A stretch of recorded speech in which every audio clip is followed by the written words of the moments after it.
नाम लिखा है किसी का?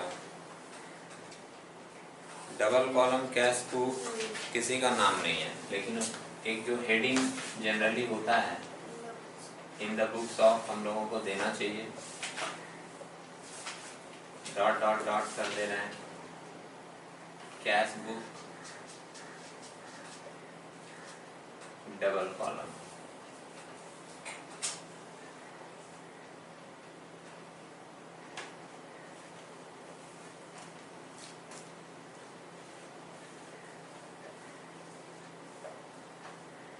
डेट रहता है,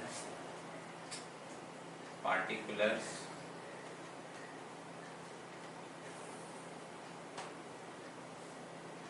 BNL है, वाउचर नंबर और लेजर फोलियो। एक कैश का कॉलम रहेगा और एक बैंक का कॉलम रहेगा।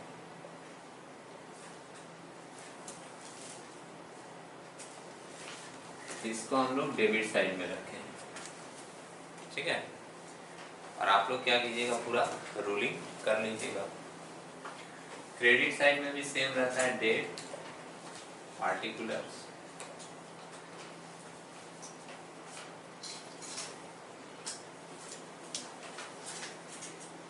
Voucher number, ledger folio,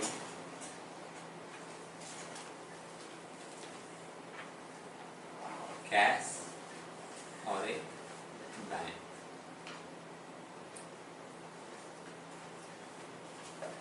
credit side है, ठीक है। क्वेश्चन निकाल लिए, क्वेश्चन नंबर 14। अच्छा ऐसे करते हैं, जैसे एक एक एडजस्टमेंट पढ़ेंगे, एक एक लाइन, एक एक ट्रांजेक्शन और उसका रिकॉर्ड करते हुए चलेंगे। बात समझे? अब आप लोग चाहें तो साथ साथ कर सकते हैं, और या फिर ऐसा करें कि पहले मैं बना लूं उसके बाद आप लोग बनाएं, ठीक है। एक बार में मैटर क्लियर हो जाता है ना, तो फिर छोटी छोटी चीज़ों के लिए कंफ्यूजन पैदा नहीं होता। और अगर एक बार मान लीजिए आप अच्छे से नहीं देखोगे, मैं भी लिखता रहूँगा, आप भी लिखते रहोगे, फिर क्या होगा, बाद में कोई चीज़ आपको सुनाई नहीं देगा, बाद में उसी चीज़ के लिए आप क्वेश्चन राइज करोगे। खास करके हम जो बोल रहे हैं ना, उस व्यक्ति को बोल रहे हैं जो अभी भी लिख रहा है। अरे नहीं, कैश बैंक। अच्छा ठीक है, कैश बैंक लिख रही है, इतना लिख लेने दो, लिख लीजिए, लिखें, हो गया यहाँ तक। चलिए अब शुरू करते हैं, ठीक है। 14 नंबर क्वेश्चन है, फर्स्ट लाइन देखोगे तो बोल रहा है record the following transaction in the double column cash book with cash and bank column and the balance the book on 31 March 2024। Balance the book का मतलब क्या है कि लास्ट में तो जब हम लोग का सारा पोस्टिंग हो जाता है तो टोटल करते हैं ना, टोटल करके एक साइड जोड़कर दूसरे साइड का बैलेंस निकालते हैं, उसी को बोल रहा है बैलेंस द बुक। लैंग्वेज में कंफ्यूजन पैदा नहीं करोगे, बात समझे। अगर एग्जाम में भी, ये बात बता दे रहे हैं, एग्जाम में भी मान लीजिए कोई ऐसा लाइन आ गया जो आपको कंफ्यूज कर रहा है और तुमको समझ में नहीं आ रहा है, तो तुम क्या करोगे, सिंपली जो सीखे हो ना वो बना दोगे। तुम बोलोगे इसका क्या मतलब हुआ, अगर हमको समझ नहीं आया तो बना देंगे, क्या होगा। कभी कभी क्या होता है कि लैंग्वेज वो बदल दिया है लेकिन चीज वही पूछा है जो तुम सीखे हो, समझ रहे मेरी बात। तो अब जो ज्यादा दिमाग लगाने लगेगा और छोड़ देगा वो लॉस में रहेगा, और जो बिना दिमाग लगाए सोचेगा कि हम तो कुछ सीखे हैं, वही बना देते हैं, वही बना दिया, तो क्या हो गया, वो लैंग्वेज बदला था तुमको कंफ्यूज करने के लिए, तुम समझ नहीं पा रहे हो, लेकिन चीज तो वही पूछा था जो तुम सीखे हो, तो तुम बना दिए, सही हो गया तुम्हारा। बात समझ में आ रही है मैं क्या बोल रहा हूँ। तो इसलिए क्या करोगे ना, कभी भी अगर मन में कंफ्यूजन पैदा हो तो ऐसे भी तो तुम नहीं कर रहे हो, तो सिंपली करोगे कि जो हम सीखे हैं वो हम क्या कर रहे हैं, बना ले रहे हैं, ठीक। अब वो सोच रही होगी मन में कि वो तो ऐसे भी हम कर ही देते हैं, लेकिन फिर भी बहुत सारा बच्चा लोग क्या करता है पता है, छोड़ देता है, कंफ्यूज हो जाता है, तो उसका हमको आता ही नहीं है, तुम किए ही नहीं है, छोड़ देता है। ऐसा नहीं होना चाहिए, जो सीखे हो वही अटेंड करोगे, ठीक है। नेक्स्ट देखिए, सबसे पहले 2024 मार्च 1 को एक बैलेंस दिया है, तो बैलेंस दिखाना तो एटलीस्ट सब लोग सीख गया होगा कि कैश इन हैंड और कैश एट बैंक का। आप लोग बताइएगा, मैं लिखूंगा 2024 कैश और बैंक का बैलेंस जो होता है वो डेबिट साइड में लिखा जाता है। तो 2024 दे दिए। मार्च 1 है ना, डेट भी देना होगा।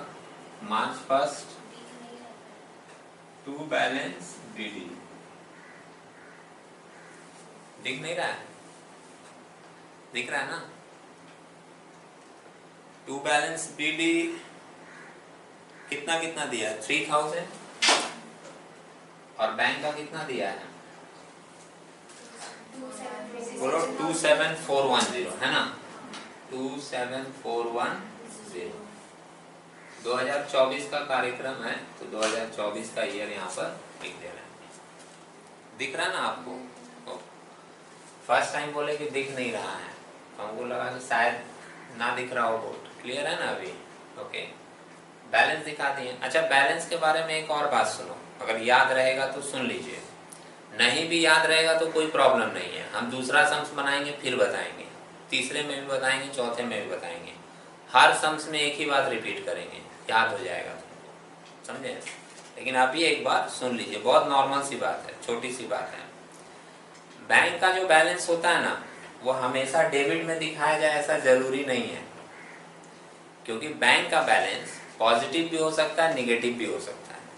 बिजनेसमैन वालों के लिए थोड़ी सुविधा होती है, बैंक ये सुविधा देता है, जिसको हम लोग क्या बोलते हैं? Overdraft facility. बात समझे? ओवरड्राफ्ट फैसिलिटी में क्या होता है? आपका पैसा बैंक में जमा नहीं है, आपने बैंक से ज्यादा पैसा निकाल रखा है, तो उस समय तुम्हारा जो बैलेंस होगा वो निगेटिव में होगा। तो अगर सम्स में लिखा हुआ है कि बैलेंस निगेटिव में है बैंक का, या साफ साफ लिख दिया है कि ओवरड्राफ्ट बैलेंस है, ओवरड्राफ्ट माने ज्यादा निकाल के रखे हैं, बात समझे? तो उस केस में बैंक का बैलेंस डेबिट साइड में नहीं दिखाया जाएगा, क्रेडिट साइड में दिखाया जाएगा। फर्स्ट लाइन में ही लिखेंगे यहीं पर, लेकिन लिखेंगे बाई बैलेंस बीडी, और बैंक वाले कॉलम में बैंक का बैलेंस लिखेंगे, बात समझे? क्योंकि जब पैसा जमा होता है बैंक में तो मेरा एसेट है ना, और एसेट का कौन सा बैलेंस होता है? ट्रायल बैलेंस में सीखे हो आप लोग, एसेट का बैलेंस डेबिट में होता है। लेकिन अगर बैंक से ज्यादा पैसा निकाल के रखे हैं तब तो उसको चुकाना पड़ेगा ना, तो हमारी लायबिलिटी है। और ट्रायल बैलेंस में आपने सीखा है लायबिलिटी को किस साइड में बैलेंस दिखाते हैं? क्रेडिट साइड में। सिंपल बात है, ध्यान में रहेगा। अब देखिए आगे का लाइन, 6 तारीख को बोल रहा है receive from Mili cash ₹8,000 and check ₹2,000 and the check was sent to the bank। Last class हम लोगों ने इस पे एक चर्चा किया था चेक के ऊपर, याद है किसी को? हमने कहा था कभी भी चेक पाओगे तो तुरंत आगे देखोगे कि उस चेक के साथ कुछ किया है कि नहीं आगे। लास्ट क्लास थे आप सुहानी? लास्ट क्लास ये चर्चा हुआ था कि अगर मान लीजिए आप किसी से चेक पाए हो तो तुरंत क्या करोगे? सम्स में आगे देखोगे कि उस चेक से रिलेटेड वो और कुछ बोला है या नहीं। सुनिए, इस सम्स में देखने का जरूरत नहीं है, क्यों बोलो तो? वो तो साफ साफ लिख दिया कि चेक पाया और उसी दिन बैंक में जमा कर दिया। तो जब बैंक में जमा हो गया तब तो बात ही खत्म हो गई। अगर बैंक में जमा नहीं होता तो हम लोगों को आगे पढ़ना पड़ता कि उस चेक के साथ वो किया क्या। बात समझे? यहाँ तो साफ साफ बोल दिया कैश पाए कितना? 8,000, और चेक पाए कितना? 2,000, और चेक जमा हो गया उसी दिन कहाँ? बैंक में। पैसा बढ़ गया, और पैसा बढ़ेगा तो किस साइड रिकॉर्ड करोगे?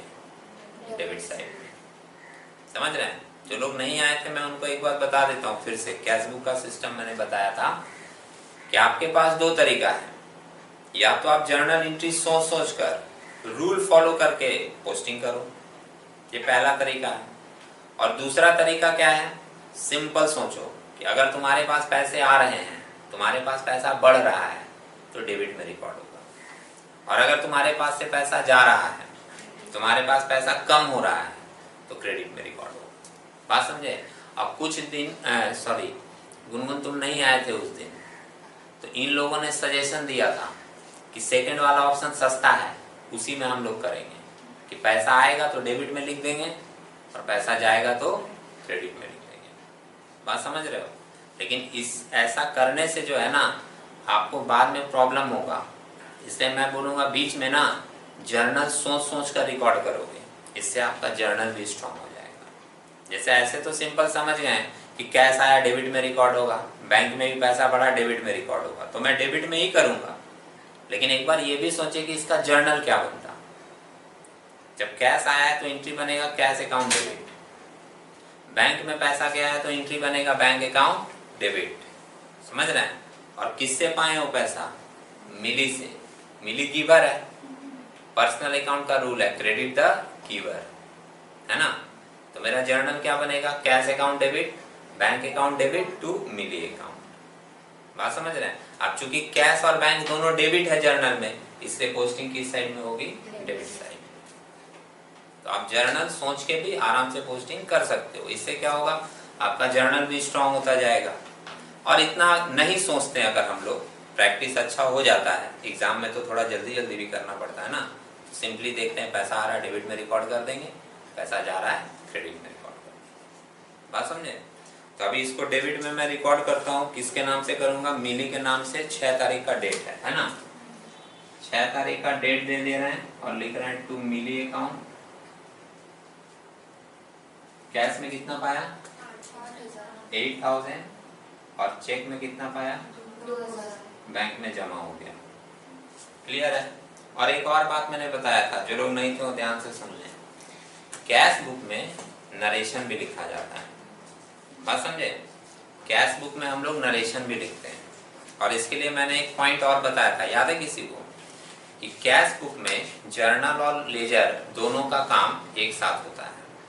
Cash book perform the function of both journal and ledger at a time. That's why cash book is also known as journalized ledger। समझे? जर्नल का काम क्या होता है? जैसे जर्नल में नरेशन लिखा जाता है, वैसे कैश बुक में भी नरेशन लिखा जाता है। तो जर्नल वाला काम किया ना। और लेजर का काम क्या है? जैसे लेजर में पोस्टिंग होती है डेबिट साइड क्रेडिट साइड में, वैसे आप देख रहे हो कैश बुक में भी पोस्टिंग हो रही है। फॉर्मेट भी लेजर के तरह है। तो इसलिए हम लोग बोलते हैं कैश बुक दोनों का काम करता है, जर्नल का भी और लेजर का भी। इसलिए इसको हम लोग जर्नलाइज लेजर का नाम भी देते हैं। क्लियर है पॉइंट? तो नरेशन इसका क्या होगा? Being cash and check received. Being के जगह तुम फॉर भी लिख सकते हो।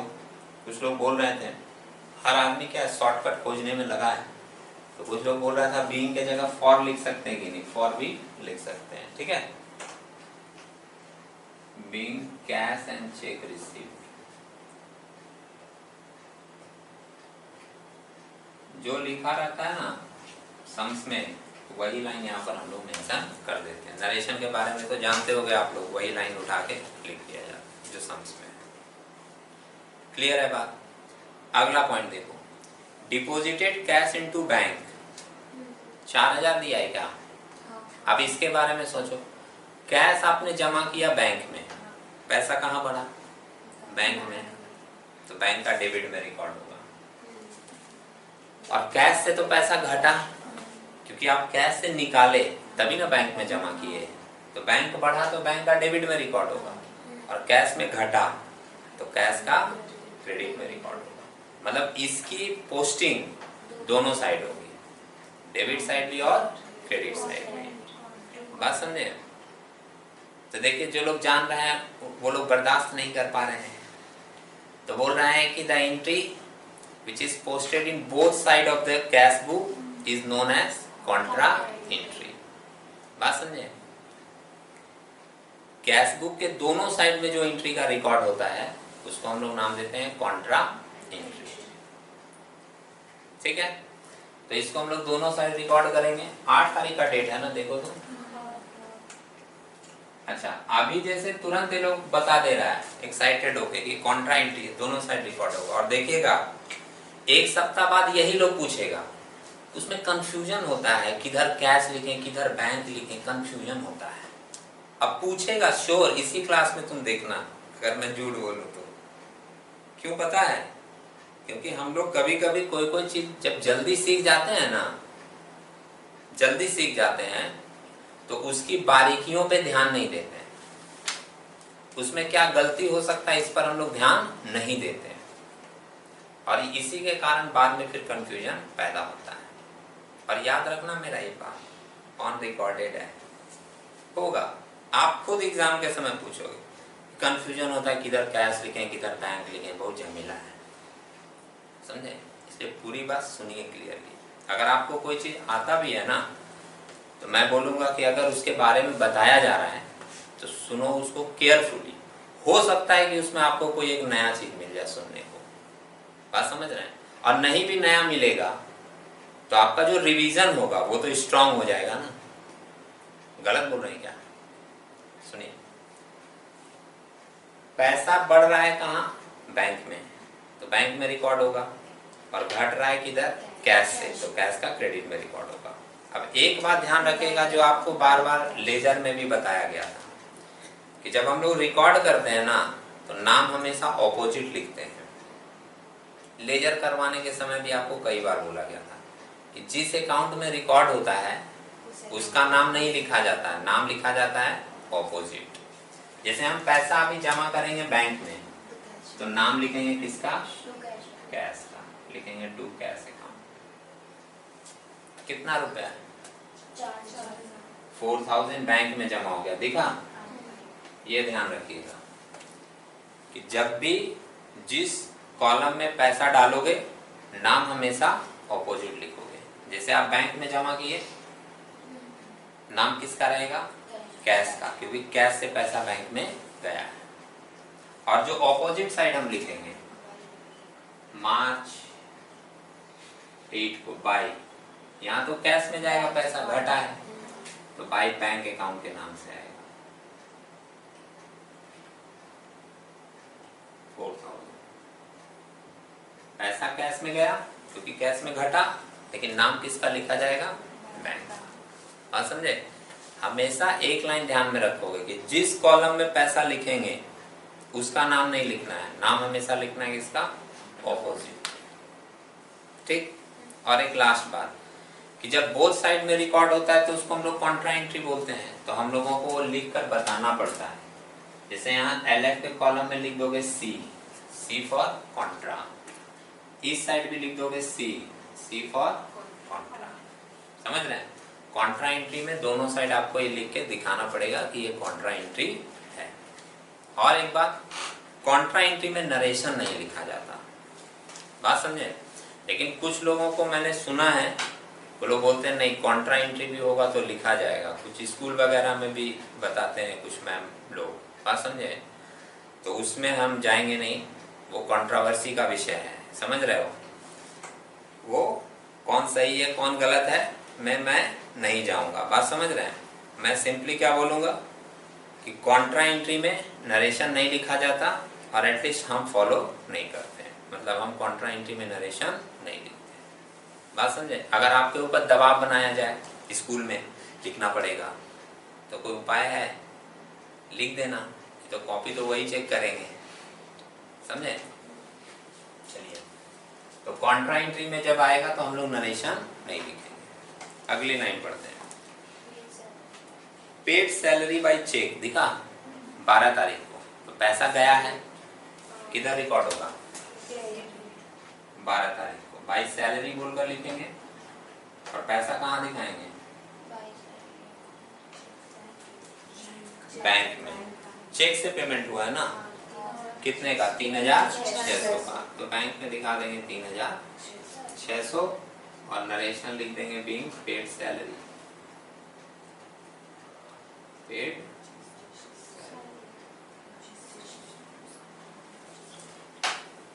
ठीक है।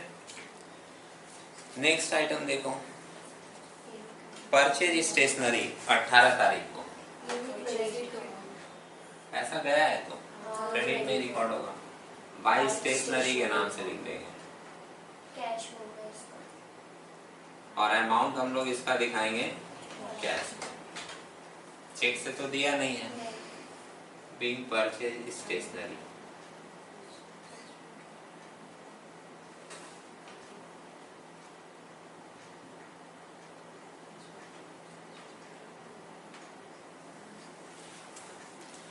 उसके बाद बोलिए कैश विथड्रॉन 22 तारीख को, दिख रहा है क्या बोला है? Cash withdrawn from bank for office use. Office के खर्चे के लिए कैश निकाला गया बैंक से, क्या हुआ होगा इफेक्ट? पैसा कहाँ बढ़ा? कहाँ गया? बैंक से निकला है तो बैंक में कम हुआ होगा, और कैश में आया है तो कैश में बढ़ा होगा। इसका भी इफेक्ट दोनों जगह होगा, कैश में बढ़ा और बैंक में घटा।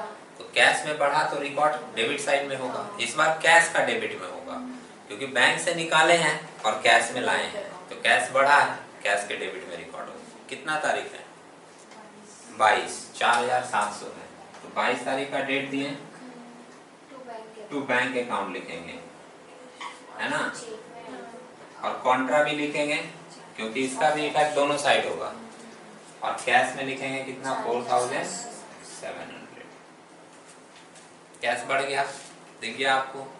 अब बैंक घटा है तो क्रेडिट में लिख दीजिए 22 तारीख को बाई कैश अकाउंट, क्योंकि पैसा जब बैंक में लिखा जाएगा तो नाम किसका रहेगा? कैश का। कितने का? 4700 का। ठीक है, कॉन्ट्रा एंट्री है, मैं नरेशन फॉलो इसमें नहीं करूंगा, बात समझे? अच्छा, नेक्स्ट देख लेते हैं। अच्छा, एक बात और मैं बता दूं, मान लो तुम्हारा 1 नंबर 2 नंबर के लिए क्वेश्चन पूछा गया कि 2 ऐसे एग्जाम्पल दो जो कॉन्ट्रा एंट्री होते हैं, या कॉन्ट्रा एंट्री का 2 एग्जाम्पल दो। समझ रहे हैं? ये सब याद करने की चीज नहीं है, सम्स बनाने के समय ये सब चीज तुम्हारे ध्यान में होना चाहिए। यही दोनों एग्जाम्पल दे दोगे। बैंक में पैसा जमा किए तो कॉन्ट्रा एंट्री होगा, क्योंकि बैंक बढ़ेगा कैश घटेगा। और बैंक से पैसा निकाले हैं ऑफिस यूज के लिए, ये भी कॉन्ट्रा एंट्री होगा, इधर कैश में बढ़ेगा और बैंक में घटेगा। समझ रहे हैं? तो 2 एग्जाम्पल पूछा जाएगा, सम्स वाला ही पॉइंट याद रखोगे, कभी भी मेंशन कर दोगे। इसके बाद एक नेक्स्ट पूछा है 30 तारीख को, देखिएगा नेक्स्ट ट्रांजेक्शन है, cash withdrawn from bank for personal use. Bank से पैसा निकाले हो लेकिन पर्सनल यूज के लिए, पर्सनल यूज के लिए तो चीज ड्राइंग हो जाता है। पैसा निकला है बैंक से, पैसा घटेगा बैंक में, तो घटेगा तो किधर रिकॉर्ड होगा? Credit side. कितना तारीख है? 30। ड्राइंग होगा ना बाबू, पर्सनल यूज के लिए ड्राइंग्स हो जाता है। कितना रुपए? 3200 बैंक में लिखेंगे, है ना, नरेशन होगा being withdrawn for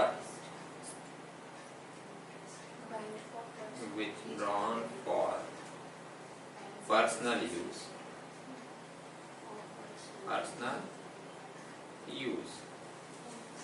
हो गया। और एक लास्ट बचा हुआ है, बैंक क्रेडिटेड फॉर इंटरेस्ट 31 को। अब बताओ पैसा बढ़ा होगा या घटा होगा?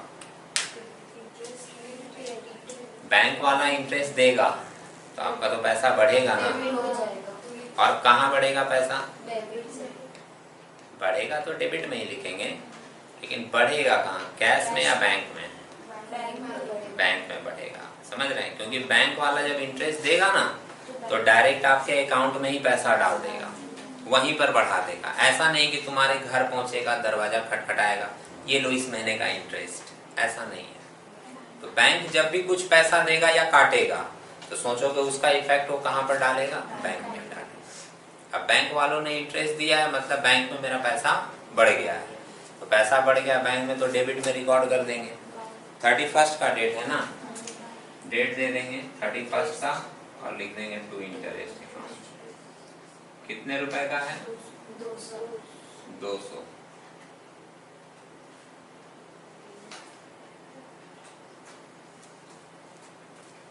जनरली डेबिट साइड में ही ज्यादा अमाउंट होता है, तो कोई एक बैंक वाला जोड़कर देखो और कोई एक कैश वाला जोड़कर देखो कितना आ रहा है।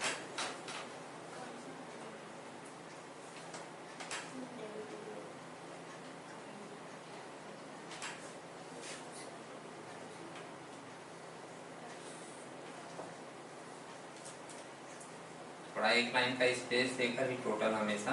सर बैंक में 33,610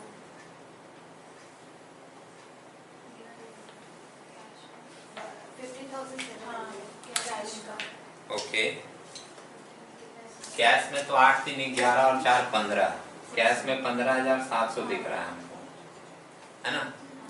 और बैंक वाला कितना बोले? 33,610।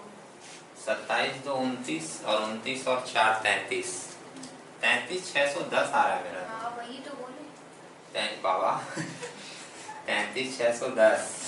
अच्छा सोचो, टीचर दोबारा पूछ लिया, भड़क गई। और स्टूडेंट अगर 5 बार भी पूछे और टीचर अगर भड़क जाए तो मन में आएगा 2 बार पूछते हैं भड़क जाते हैं। हाँ, नहीं, दोनों तरफ से तालमेल होना चाहिए। हमारे वही तो बोले। चलो ठीक है, नहीं नहीं, अभी वाला टोन अलग है, उस समय वाला टोन अलग है, वही तो बोले, एग्रेसिव था। चलिए कोई बात नहीं, डोंट माइंड। 15,700 और 33,610, टोटल तो दोनों बराबर रहेगा। इधर में हम लोग हमेशा महीने का लास्ट डेट देंगे, मार्च 31 और लिखेंगे बाई बैलेंस CD। चलिए क्रेडिट वाला सारा घटा कर बताइए। 4,100 घटा देंगे इसमें से, तो 11,600 बचेगा शायद, है ना बैलेंस। टोटल में से ये माइनस कर देंगे और इसका 33,610 में ये माइनस कर दो पूरा। 22,110।